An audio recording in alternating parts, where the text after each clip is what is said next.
ចាសួស្តីពុកម៉ែបងប្អូនទាំងអស់គ្នាចាថ្ងៃនេះគឺខ្ញុំបានសាច់គោបងប្អូនគឺមិនច្រើនទេសាច់គោគឺប៉ណេះឯងបងប្អូនគឺខ្ញុំយកមកស្លម្ជូរគ្រឿងតកូនបងប្អូនចានេះមុនដំបូងខ្ញុំចាក់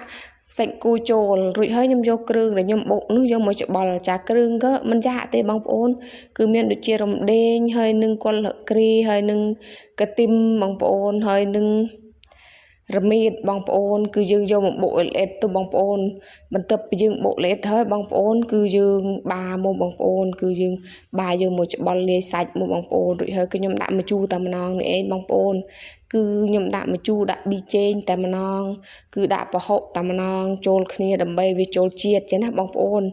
ចាបន្ទាប់ពីយើងដាក់ឲ្យចូលជាតិរួចហើយបងប្អូនគឺយើងយកទៅដាក់ក្នុងភ្លើងហើយបងប្អូនដើម្បីលំងើសវាឲ្យចេញទឹកព្រីអស់ណាបងប្អូនគឺមើលតែវាចេញទឹកព្រីហើយក៏វាឆ្អិនចាមើលតែឆ្អិនហើយក៏យើងក៏ដាក់ទឹកចូលនេះឯងបងប្អូនចាក់ទឹកចូលរួចហើយក៏ទុកឲ្យផុយណាបងប្អូនគឺទុកឲ្យវាពុះផុយណាបងប្អូនចាបន្ទាប់ពីពុះផុយហើយក៏ខ្ញុំក៏ចាក់ទឹកនេះឯងបងប្អូនចាក់ទឹកចូលចាក់ទឹកកំបាក់ដាក់ច្រើនឡាទេបងប្អូនដាក់តែមកល្មមđểបងប្អូនចូលចិត្តថាវាមកល្មមមាត់បងប្អូនហើយចាបន្ទាប់ពីពុះហើយក៏ខ្ញុំក៏ចាបន្ទាប់មកក៏យើងភ្លក់ល្មមហើយក៏បងប្អូនអើយយើងត្បេះនឹងវងមកបងប្អូនគឺថ្ងៃនេះខ្ញុំបានភ្លក់ឲ្យបងប្អូនមើលទេបងប្អូន